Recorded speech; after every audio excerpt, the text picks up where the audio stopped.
Well, we got some big stories for you guys tonight. The Iran war is now a brutal popularity contest. Social media personality Jake Lang started a freedom of speech rally that ended in a riot. Patients were paralyzed after getting injected with the wrong drug. And Target really has some explaining to do about a kid's costume for Halloween. Thank you so much for starting your week off with us. It is Monday, August 24th. Good to see you. This is Hot 97 News, and the news is news, and I am your host, Lana Harris. Let's jump right into it. Actually, like we like to do, and start off with some insane weather. So the weather has still not let up, guys, and I don't know if you guys saw this, but Reno, Nevada is dealing with a nasty wildfire. And this started shortly after 11 o'clock in the morning near a hiking area. It's actually northwest of Reno. And it just exploded and became what you're seeing on your screen right now. Is this not insane? Yeah, it's just so dry out there. It's so dry and it was windy. Yeah. That was the problem. That just sends that thing like a torch. So they say the brush was extremely dry at the time, of course, and there was low humidity as well. So it's kind of just a recipe for what you're seeing here. And they say it moves so fast that it jumped over fire trucks and blocked crews from reaching some of the hot spots. So they were doing their best to put this stuff out, but you know, yeah, it was just a losing battle out there. And then they say the winds just kept shifting. So this thing was said to have been started by a human. They have still not given a lot of detail on what exactly that means. They just confirmed that a person started this fire. How is the question? Was it arson? Was it on purpose? Was it an accident? I will say that I went camping pretty much all last year. And when you have a fire, that thing can quickly get out of control. Yeah. Like, especially places like on the west where it's like really dry, you have to be super careful with the campfires. Yeah. I mean, a lot of places it's illegal to do it at certain times. Yeah. So at this point, there's now a state of emergency there. At least 6 people were injured over the weekend, and that includes 3 civilians and 3 first responders who went to go help people. Obviously, you're saying a lot of homes were destroyed out there, and in fact, they had like 10,000 people who lost power. So this was just a nasty situation again, after a human started this in some way, shape, or form. So you know, definitely the people in Nevada are going to be wondering exactly how that happened to them. So we had that. And then we have, what do you know, another earthquake. Wow. Hello? Something's going on here. Yeah. I don't know what's going on here, but something must be going on. I think I've said it way too many times already, but it's weird.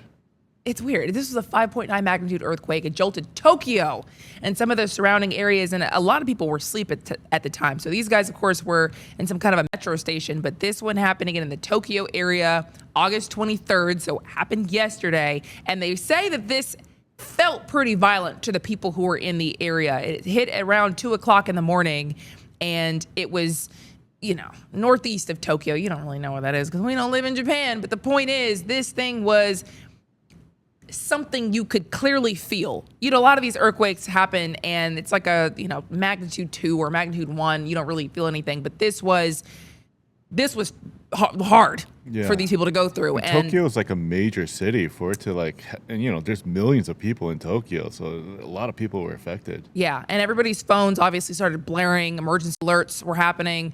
Beds, doors, furniture's moving around. So, I mean, who's next? Ugh. Who is next? California. So California is like prime. Yeah, I know. They're on that spot, that San Andreas Fault. How many movies about the San Andreas are we going to see? I mean, seems like a little premonition. So they say at least 37 people were injured across 5 prefectures, and some of those were in Tokyo. It includes seniors, you know, people who just going around their day at 1 minute or sleeping. The next, they're just getting jolted around. And they say that the quake burst an underground water pipe. That's part of what you saw there, that flooding. And it sent water all across the street. So, nasty situation there. And then, speaking of flooding, you had flooding in Venezuela. So, it just seems like when it rains, it pours. And you know what? When I first saw this video, I said, okay, this is flooding these days. Because this is crazy. Yeah. So they apparently reportedly got hours of torrential rain, and this is what caused this here. And it seems like everybody was just inundated before they really had a plan for what they were supposed to do. It's not a flood these days unless a car is floating down the street. Unless you got car soup, don't tell me about flood. Insane, but this was also very tragic. You had families that were quite literally swept away. There was a mother and her son, in fact, that were swept away, and they were both listed as missing initially, but the mother was eventually found, and now they're just still looking for her son. And the mother's body was recovered, is what I mean by found. And other people were established as having disappeared. Again, they're not sure what happened to them, but their cars were dragged away. So the search is on for a lot of people out there. They say that 60 to 70 cars got trapped like that, and firefighters ended up rescuing about 100 people over the weekend. Officials said they reported about 20 injuries so far, but 156 homes were damaged in one area alone. 2 houses straight up collapsed. And this is the state of the world right now. Venezuela can't catch a break. Their president got snatched up. They had one of probably the most devastating earthquakes I've ever seen. Yeah. And now they're flooding. It's just not fair for some people. You know what? But they say that the U.S. did the people a favor. That's what they say. So maybe that was a good mark. I don't know. But anyway, of course, we will keep you posted as any developments from these incidents occur. And in the meantime, it is time for your top stories. It's the Lionel Rundown. All right, folks, starting off with your war report per usual. So the Iran war is in an interesting place.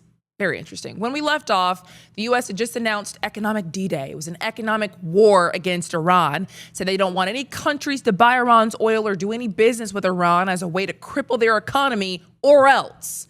And the or else was TBD, basically. They said they would announce the punishment for any country that kept working with Iran later on. Well, today, the U.S. put a real name on this, and they're calling it Operation Economic Outcast. And they say they're going to go after dozens of people, companies, and ships that help Iran sell oil or build weapons. And they're threatening to go after anybody doing business with Iran involving gold, technology, crypto, aviation, or shipping.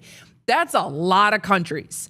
Trump reportedly personally started calling foreign leaders and told them to cut Iran off. They even told them to close Iranian banks. There's one specific Iranian bank that might be in any of their territories. So they're not playing games. U.S. officials say any government that does not and continues working with Iran will risk being cut off from American business and finance. They say they're trying to go for an economic asphyxiation on Iran right now. And here is our Treasury Secretary talking about it. Iran now faces a very clear choice with only 2 paths before them: complete global isolation and a subsistence economy, or a path back to normalcy with an opportunity to rejoin the global economy. Today, we are launching Operation Economic Outcast to foreclose every other option available to the Iranian regime. So when Iran heard this last week, the first thing they did was start trolling.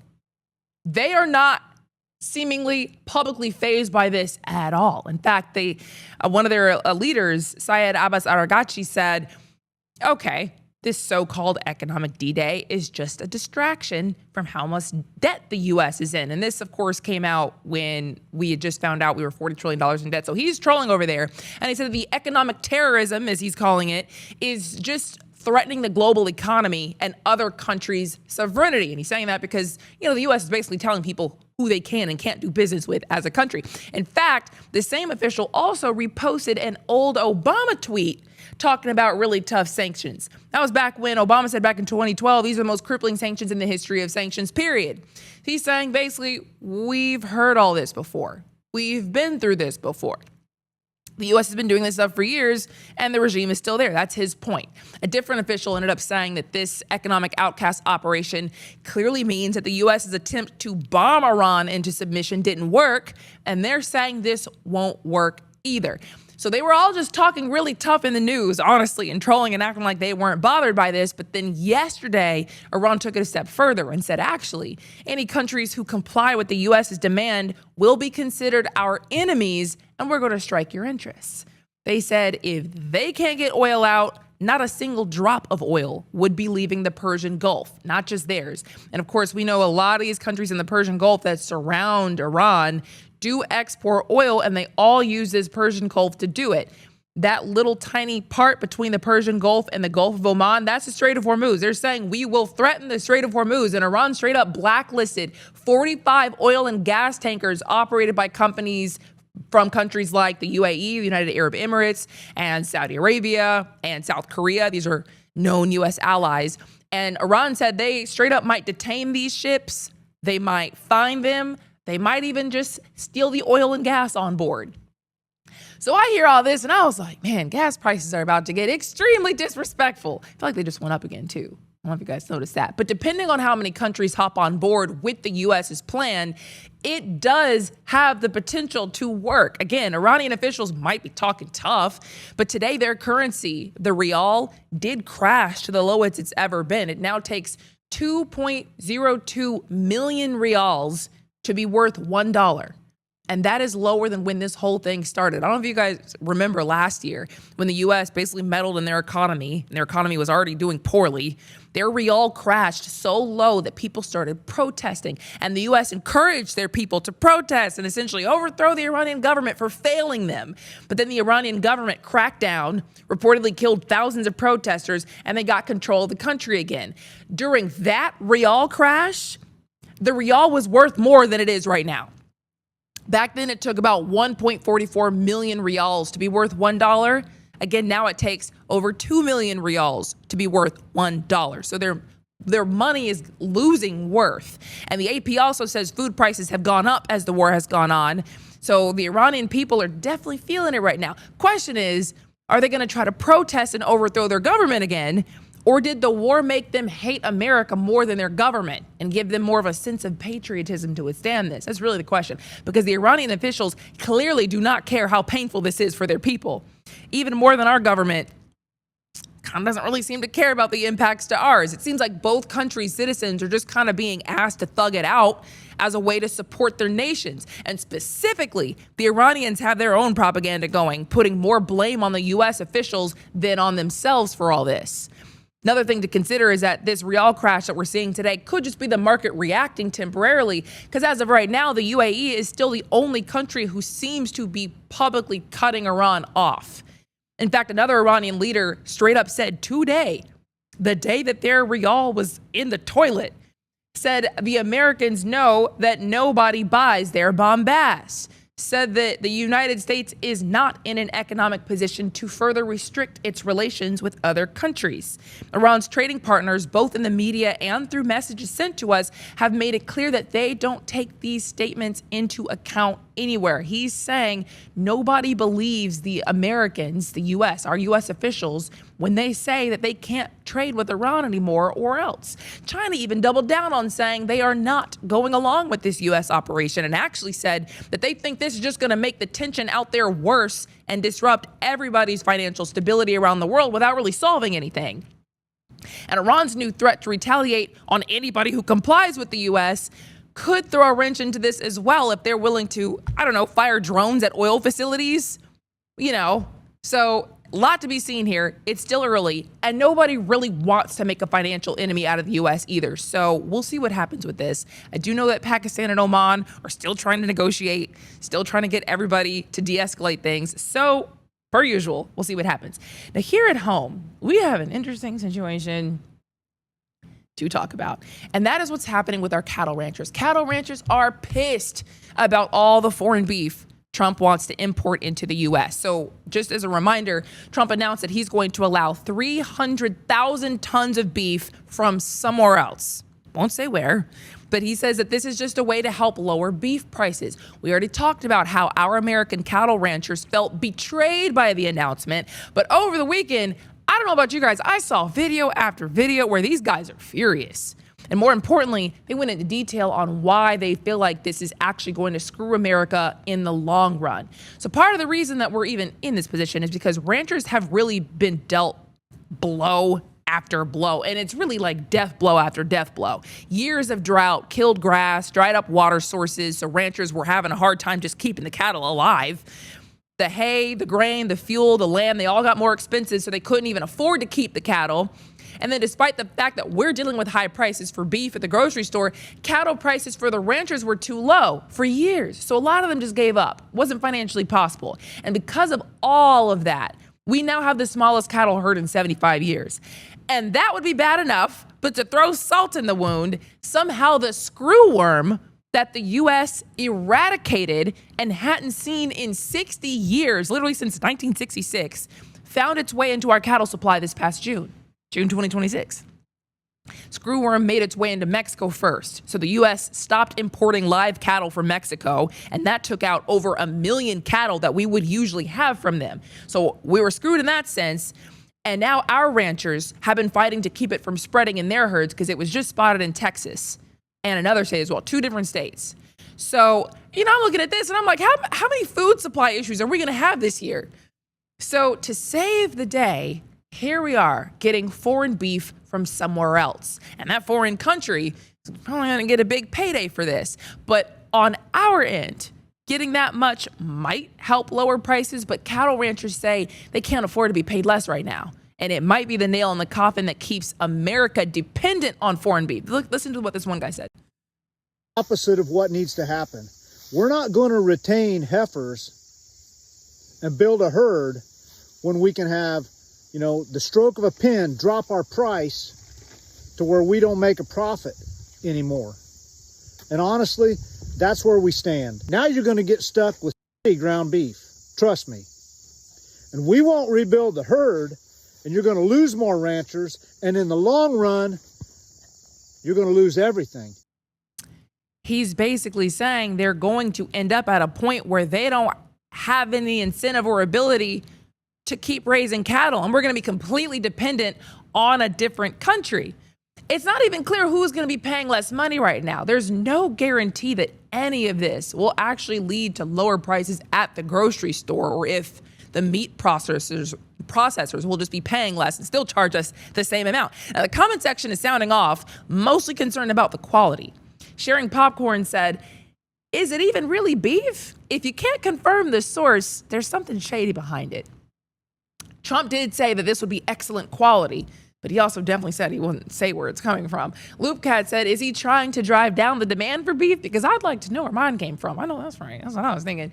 Definitely a strange thing to want to keep a secret. Now, Warfrat said, "I want lower beef prices. Whatever it takes to get it done. A steak shouldn't cost $20 or $30. So, he's actually grateful for what Trump's doing here. Summertime said, "I seriously want to know what the answer is for ranchers to make money, but the price be more manageable for Americans."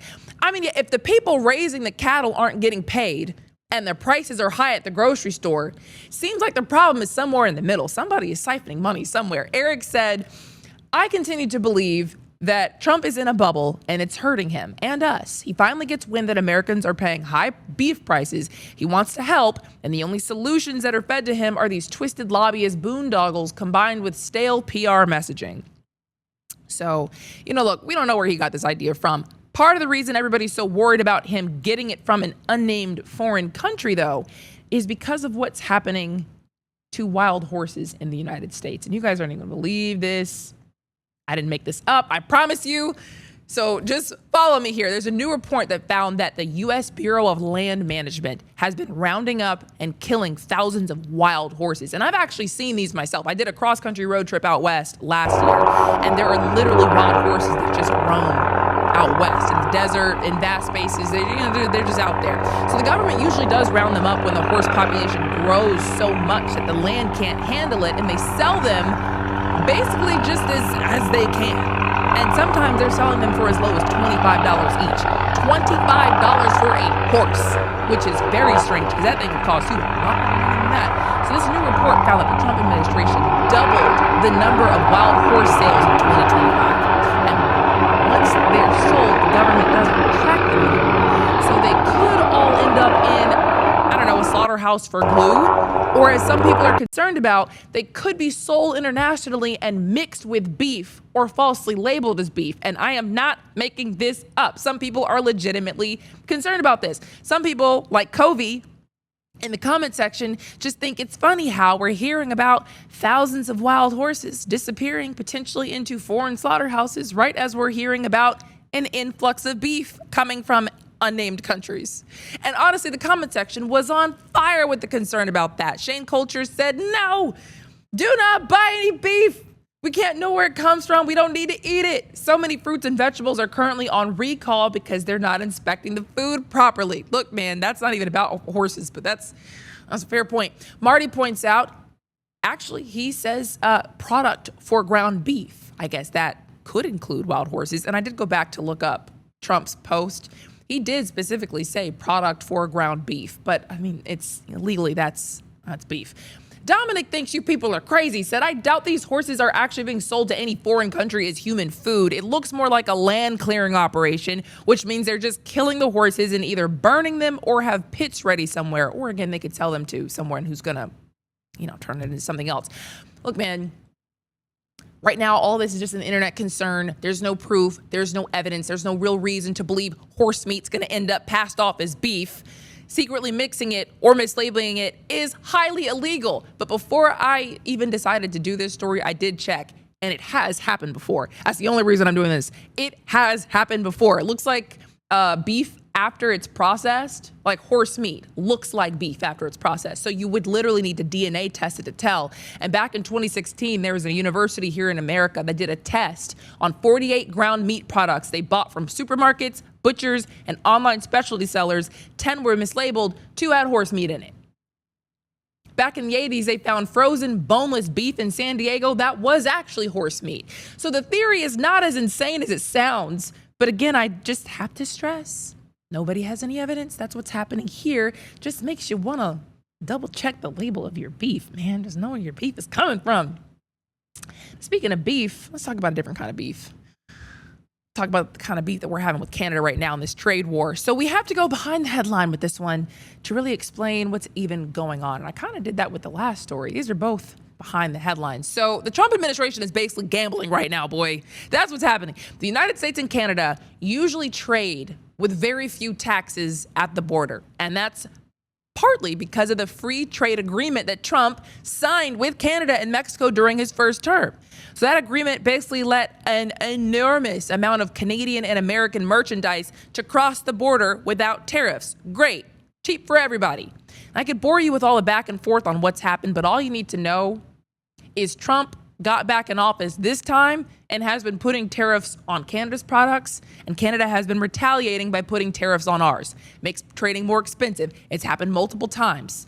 Then they would talk, and then one side would relax the tariffs, and the other side would too. It's been like a seesaw. Tariffs on you, tariffs on me. Okay, I'll take them back. Okay, I'll take these back. Okay, more tariffs. Since Trump got back into office. So this current fight is because Trump said the way things shook out the last time they kind of came to an agreement, he says Canada has been unfairly restricting American businessmen and taking advantage of the U.S. That's the problem. And they've had that allegation for years, really. But he says that Canada is not letting enough American milk, cheese, and butter in, said Canada's rules for cars put American-made cars at a disadvantage, and said some parts of Canada still aren't selling American liquor. They took all our liquor off the shelves in retaliation after one of the tariff fights last year, and they never put them back. So Trump says he is going to put a 50% tariff on a ton of Canada's products. They're on your screen: wine, dairy, furniture, cement, clothing, fishing equipment, hockey equipment. And it was going to start August 19th. Negotiators tried to talk things out to prevent this because it would be devastating for a lot of people. So Trump extended it to Saturday, August 22nd, because negotiations were going well. Now, today, Trump is saying, never mind, bump that. We're going with the tariffs. 50% tariff on Canadian goods that you're seeing there on your screen. And then tacked more onto that today. He said on Truth Social, Canada has been ripping off the United States of America for years. Ridiculously high tariffs on our farmers and farm products has made life impossible for these great American patriots. So he says on January 1st, 2027, tariffs on all cars, trucks, both large and small, automotive parts, and steel will be increased to 50%. It says build in the U.S., and there will be zero tariffs. He said Canada is among the worst nations in the world to deal with because they feel entitled, and we don't need Canada. Canada needs us. That's what he said in his Truth Social post. Reality is Canada does need America more than America needs Canada trade-wise, but we would definitely both be hurt by this. And again, the Trump administration has taken a gamble with this. They see this as fighting back against Canada, wanting a fair deal for American businessmen because they say that Canada's businessmen are getting a fair deal here. It could backfire if Canada just decides to punish American businesses back, which they've already said they would, with retaliatory tariffs, again, on September the 8th. So then prices would just go up all around and everybody loses. But mediators are still working on this. So let us know what you think about all this, because that is the rundown.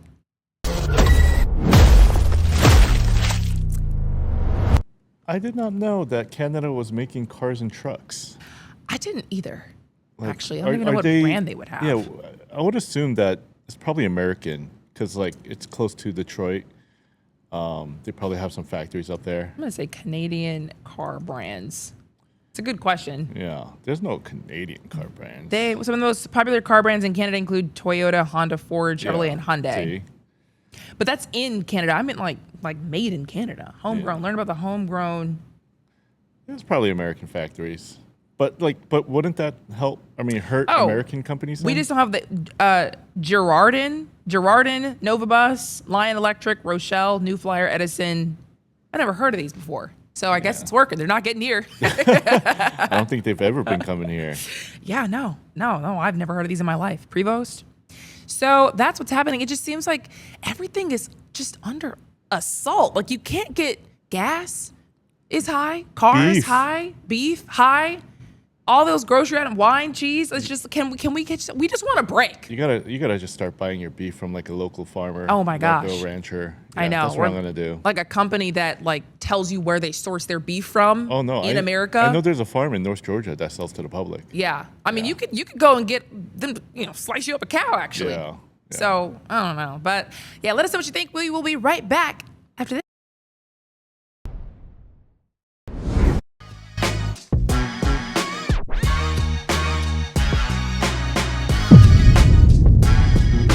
Welcome back to Hot 97 News, everybody. It is time to get to America's hottest headlines. These are the hottest stories everybody's talking about in cities across the country today, Monday, August 24th. And we have got to start with that music that we all know and love to get these things moving and cracking. And it's starting off with these guys on your screen right here. You are not going to believe this. 2 cops in Phoenix were said to be allegedly so dirty that the department actually thought 2 guys were impersonating officers. That's how screwed up what they allegedly did was. So this happened August 23rd, yesterday. Phoenix police officers Luis Vasquez Jr. and Antonio Felix were both arrested and fired over an alleged traffic stop attack. It was, again, very violent, not regular whatsoever.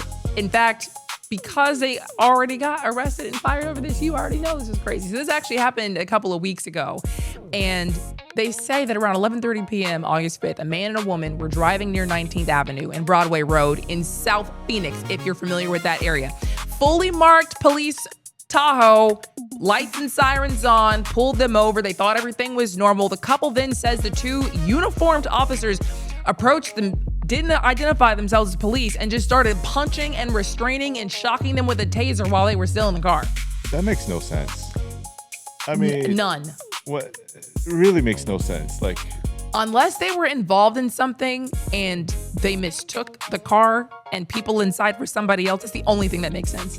Because the police chief said that the investigators found no indication that the officers previously knew either of the victims. They still don't know why they stopped the car.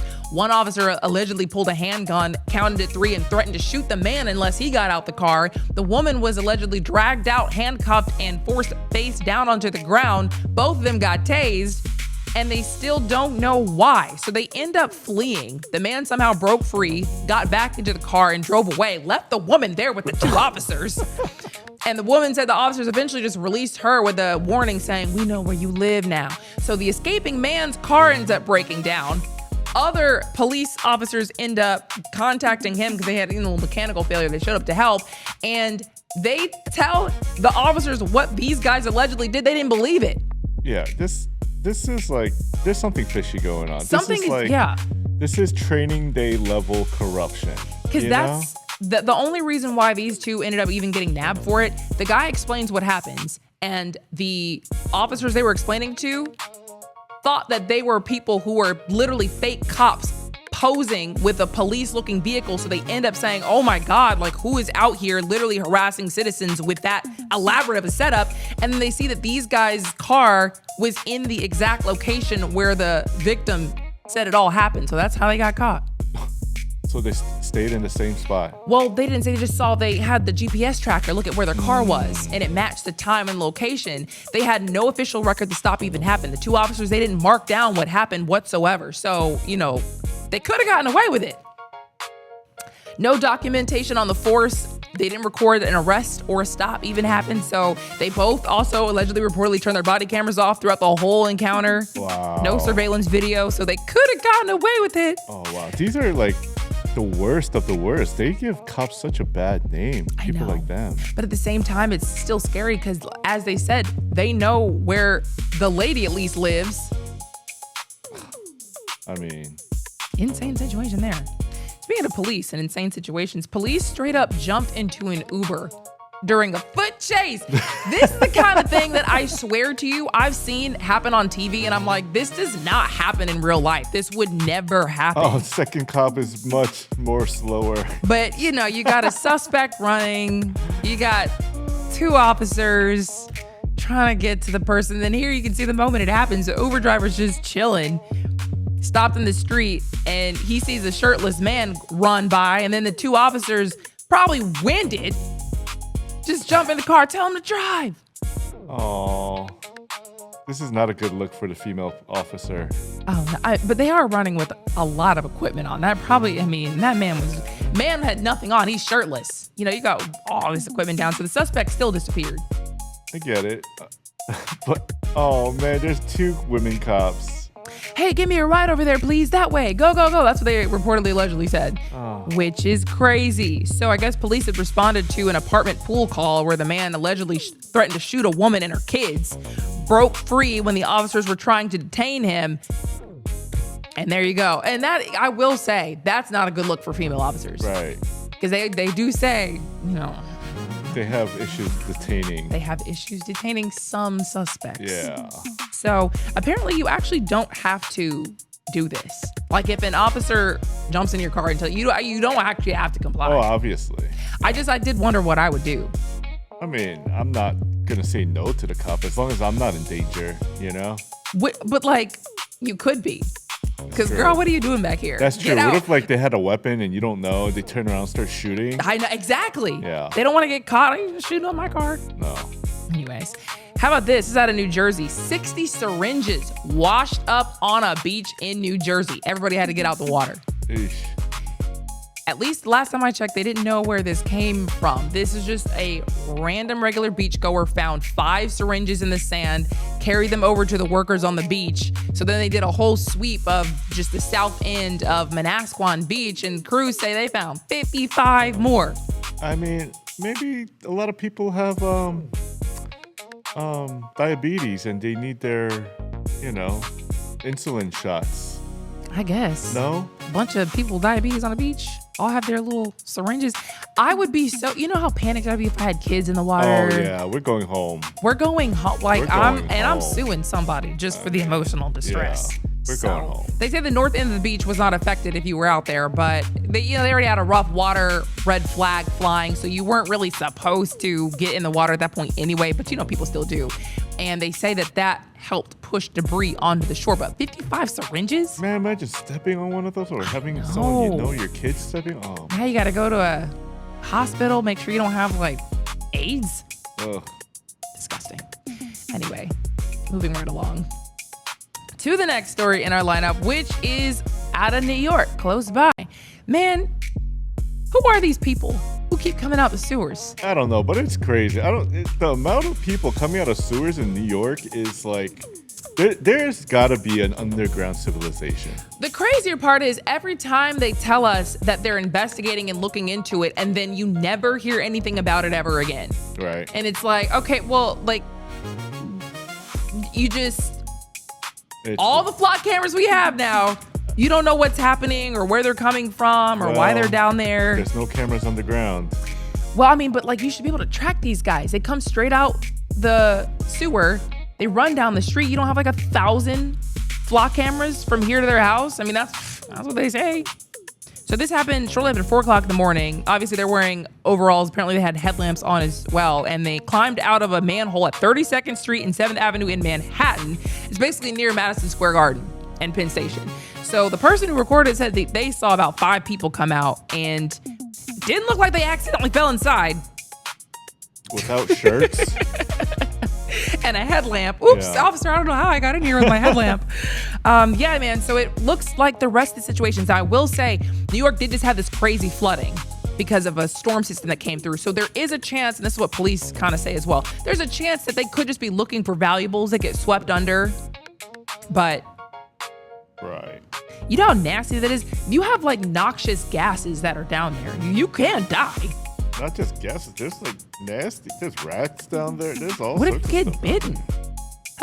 Ugh. Just to resell jewelry, you can have another job in America. Like in some countries, this makes sense. In America, you can you don't have to scrounge the sewers for potential jewelry. That's I mean, jewelry. How are you looking for? How are you gonna find said jewelry down I there? don't even- There's no way.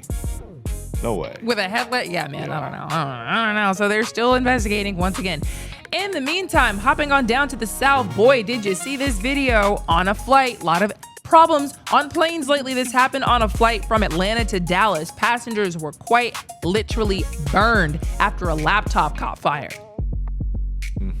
Happened on an American Airlines flight, and they say that there were 133 people on board. And what happened was what you see on your screen here. They just start noticing smoke coming out of the overhead, and then it burst into flames. What if our laptops can be weaponized? Remotely, you mean? Yeah. No. Come on, they're No. all connected to something now. But the battery, like how would you tell it to overheat remember enough? those pagers that all blew up? Oh, that's right. That a certain country does have the technology. yeah, to you know do what I'm it. saying? Like, if they're putting bombs in Boy. pagers, like, think about it. A battery is so much more powerful than anything that's powering a pager. You know what's crazy? When I saw this, I mean, that's crazy. But when I saw this, I was like, every time I hear the flight attendant say, oh, you can't have these batteries because it'll catch fire, I'm like, no, it won't. Y'all are just being dramatic. And then lo and behold, there you go. Yeah. But laptops are not supposed to I mean, do but that. it has happened before. With a laptop? Yeah. Oh, I didn't know that. I've Yeah. seen like other things that you're not supposed to bring on there having like bursts in the past. But yeah, man, so they say that there were a couple people who got burned, which I will say, I'm coming out of there with something. Right. Oh, my throat is inflamed. But they say that some of the passengers who tried to get the laptop together got burned, of course. And then you had the smoke inhalation filling the whole entire plane, of course. And they say that How did they put the fire out? Because I know that lithium battery fires are so like super hard to put out. yeah, the flight attendants apparently fought that fire for 5 minutes. Oh, wow. Which must have been terrifying because, again, like you said, the lithium battery overheated. So they were trying to get it into this bag, basically, that is designed to isolate an overheating lithium battery. But, you know, you got to touch it to get there. Yeah. So now they say they contained it before the fire spread to the carpet. They would have had a real problem at that point. Crazy. Yeah. Anywho, speaking of crazy, we had a lot of crazy stories today. Over the weekend, people didn't know how to act. A fatal stabbing was caught on camera in Atlanta. This happened on the Beltline, if you're familiar with this area, and it actually looks right near that Kroger. It is. I know right from exactly where that is. Kroger, So they say a 29-year-old man was stabbed in the neck and killed in broad daylight. And you got to go watch this on your own if you want to see it. You know, we're the news, so we can't be that graphic for you. But it looked like the man was arguing with somebody else. Right. And then another man came up and seemed like he was trying to, you know, talk to the guy who was freaking out. I mean, it looked like those two were having Those a two were spat. first. Right. And the other dude just walked And up. I think he and was then standing he ends around. up getting like, Yeah. right to like the. I think he was standing there because maybe he was friends with the guy in the white shirt Do you think so? and he didn't want anything to happen to him, but then he ends up taking the hit. That's what I think. Now That's what it looks like. the arrest warrant says that the guy who is the suspect now warned the other two to back away before I stab you, and then he really did like stab him. Yeah, it's just unnecessary. I don't know why people are trying to provoke each other, and it's just First of all, as soon as I see you have knives, I'm walking away. I'm walking away. Like, there's no conversation that we need to be having, especially if I don't have a gun, because you don't bring fists to a knife fight. Yeah, and this guy looks unhinged. He does.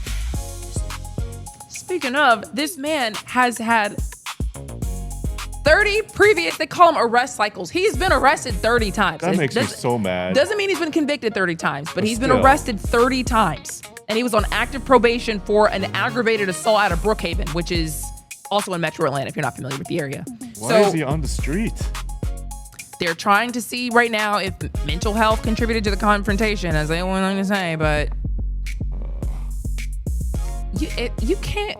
But at the same time, not to blame the victims, because you never blame the victims. But I'm not having a conversation with a man who pulls out 2 knives and like wields. Oh no, I'm out. No. And with that said, I'm out. Also, out of Nashville, this is final one for you here. Patients in Nashville went into the hospital for a routine joint surgery and they came out paralyzed after they got injected with the wrong drug. Oh, they're getting paid. Boy, paid isn't even. You know how they're mad. Paralyzed for life. And hopefully they're not. They're still trying to get to these people and help them whatever way they can. This happened at the Ascension St. Thomas Hospital Midtown. These were supposed to be same-day outpatient procedures. You get the anesthesia, you get the procedure, you leave. So the anesthesia they were supposed to get was not injected into them. Instead, they were injected with potassium phosphate, and that's a substance that definitely should not be injected into their spinal fluid.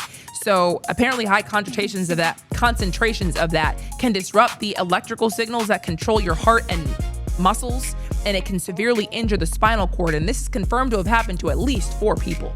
This is low-key one of my biggest fears now, because my wife works at the operating room in a hospital, and she says they screw things up all the time. Which is crazy. And apparently it wasn't even any of these guys' problems. There was a mix-up at the pharmacy. So everybody did everything right, but whoever told them, hey, this is your anesthesia for this stuff, got it wrong. So there's one woman who was impacted by this, a 72-year-old. She's one of 4 patients. She's an active grandmother, a gardener. She apparently had delayed getting her knee looked at because she didn't want to spend time recovering. Lo and behold, Glenda Dorton is her name. So Glenda Dorton walks into the hospital for this knee replacement. She comes out, can't move or feel anything from the chest down. Oh my Lord. Now her family said that the reaction started before the knee operation even happened. Knee operation went great apparently. But apparently after that spinal injection, she said that her entire body was burning and she couldn't feel her legs. So now, they tried to urgently transfer her to somewhere else. They drained her spinal fluid to try to get the potassium out of there. And after they removed the ventilator, it didn't work. She's still paralyzed. Hospital didn't even really come out about what happened. They just said, there were some incidents. Called it an unspecified event, but then people told the news, the unspecified event is they stuck potassium in my spinal fluid and now I'm paralyzed. Oh, man. Crazy. So now the hospital says they're reviewing what happened and how to change things around to make sure it never happens again. And, trying to just make sure that the human failure can be taken out however possible. They don't even know why this stuff was stored close enough to be confused with an anesthetic. It's all clear fluid. So, one problem. That's what it takes. Meanwhile, I lied. This is the last one because we have got to talk about this. Boy, Target has some explaining to do. What is this, Target? Target unveiled a new Halloween costume, thought they were doing something. They got lit up for this. Because it looks like they have a child in blackface. It wasn't their intent, but it looks like what it looks like. I don't know what to tell you. So they have pulled this off. They were charging $25 to have your child look like this. A $25 racist look, huh? They said looks like a modern day minstrel character. And minstrel, that's, when they used to be, jigaboo and just make fun of black people back in the day. So what I'm trying to figure out is who let their child model this? That better be an AI kid. Boy, which one of y'all had you? One of y'all hate your kids. So obviously everybody started looking at Target like, hello, what is this? They got immediate backlash. I mean, it's been a while since we had a Target boycott, right? So it's been a while. Yeah, so we got to bring that back. Especially because why didn't you could have at least had like an Asian kid. Oh, yeah? Or a white kid. I mean... Do you want to do that to an Asian kid? It wouldn't have been seen the same. Asian kids aren't minstrel characters. White kids aren't minstrel characters. You want to put a black kid in this and want to act like, oh, we didn't know. We didn't know what we were doing. We just thought it was a cute Halloween costume. Yeah, okay. Yeah. It was officially marketed as a blacklight circus clown. They got black in the name. All right, Target. Y'all know what you were doing. Anyway, we got to talk about Jake Lang. That is it for your America's Hottest Headlines. So yes, we got to talk about Jake Lang. Jake Lang was back at it again this weekend, testing out the limits of our freedom of speech in Minneapolis. And that's really the kind way of saying that he went to Minneapolis and pissed a lot of people off. And he's kind of known for this. If you don't know who Jake Lang is, he basically goes around to different cities and seems to deliberately try to provoke people. He'll throw a rally that's usually about, immigrants or Muslims, and it always seems to draw out an angry counter protest. And he's gotten beaten up for it in the past, but he is still not deterred. So this weekend, the rally he threw in Minneapolis ended with 11 people getting arrested and 3 officers getting injured. He said it was going to be a peaceful freedom of speech rally in Minneapolis. He's had similar rallies in Minneapolis, and he was physically chased out of the city before, but again, he will not be deterred. So the city knew about this this rally for weeks, and police put up barriers around the city hall to separate people from traffic, and the mayor tried to urge people not to play into this, to just ignore Lang until he leaves instead of giving him the confrontation he seems to be looking for, but it didn't work, because once again, the counter-protest outnumbered Lang's rally, because rally's a strong word. He had less than 12 people show up for him. So is that really a rally? I don't know. This is the problem with social media. All this guy is doing is click farming, and everyone is feeding into it. The crowd came out just as he planned, and he's getting the content he wanted. I know. And when I say he tries to piss people off on purpose, the sign he had in the flatbed truck that he had there said, Jake Lang loves black people but hates N-words. Yeah. Now, it was hard for me to find a clip because that's all the clips I could find. Just had the N-word just blasted on it. So, the crowd immediately starts swarming the cars. First of all, they drove on the sidewalk where the counter-protesters were. So it seemed a little chaotic. The protesters get pissed. They start throwing things. The officers then run in to try to separate the protesters from these guys and try to escort them off the sidewalks. And the protesters thought that the officers showed up to help and protect Jake Lang. So then they start really getting it. And then we have another video for you to show you how just chaotic and insane it all is. That's the sign we're just talking about. There's a Spider-Man in the truck giving them the business. 2 people, no, we haven't seen that yet. I don't think. 2 people, Spider-Man shows up. Now, what is Tom Holland doing here? Somebody get Tom Holland out of here. Yeah, Spider-Man shows up, starts beating up Lang, and the situation gets crazy. People bring out mace on both sides. Police have mace. It just got chaotic. Jake Lang was there for 10 minutes. They say it was around 10 minutes, and then he got escorted out of there. So all this for 10 minutes. It's for his content.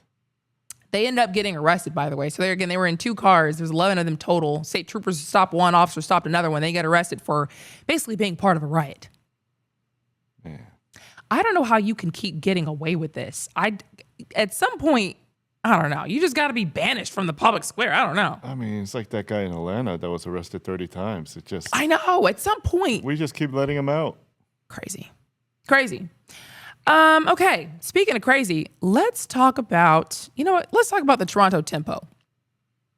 They just debuted a new non-binary mascot ahead of their WNBA matchup with the Indiana Fever.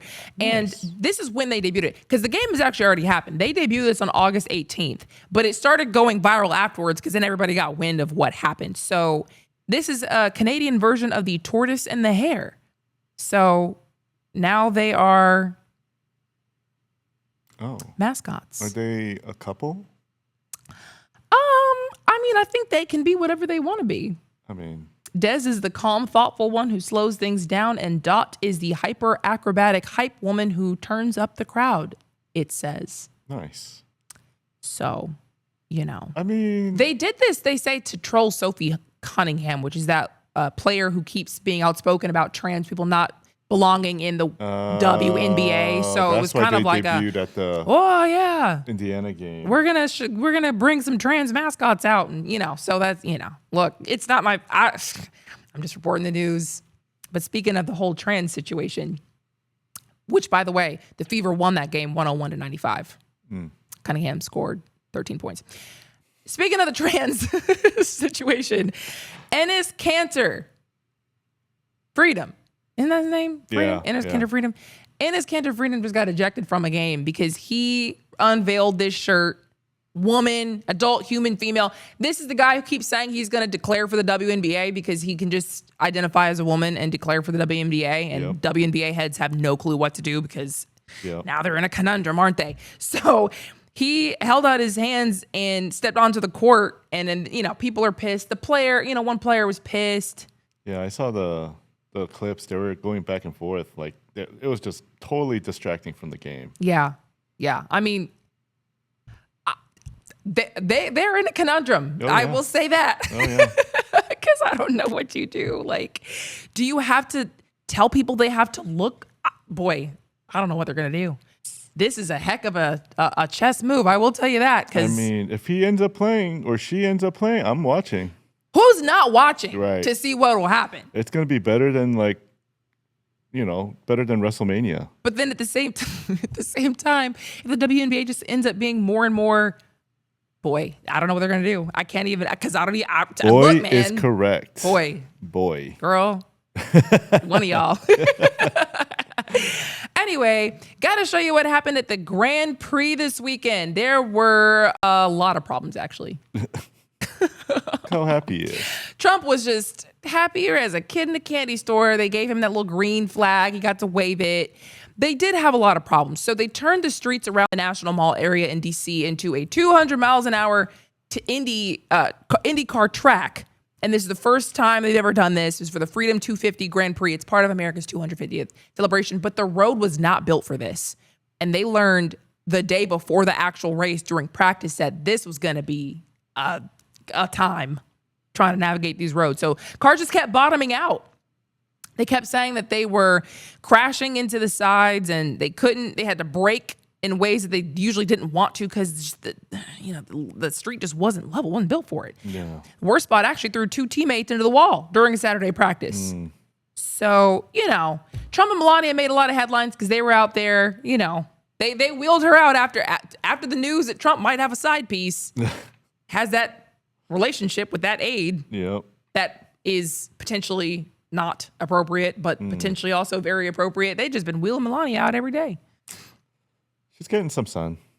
Melania's getting a little sun. Leave Melania alone. She doesn't want to be here. She's got a couple more years left. And then, I tease this. You should just know that the World Robot Competition happened yesterday, but I don't want to talk about this. I want to actually show this tomorrow, but I teased it, so I have to show you. We're going to talk about this tomorrow. We don't have enough time. But it looks like the end of times. What are we doing? We're creating the army that's going to be our bosses. Because you want to be mad at like trans in the WNBA. Wait till there's robots. And that one, all right, nobody's scared of you. But like, but in a couple years. Yeah, man. Boy, one of those chasing after you. Oh, you're not getting away. So we'll talk more about this tomorrow because we are out of time, guys. Thank you so much for hanging out. We will see you tomorrow.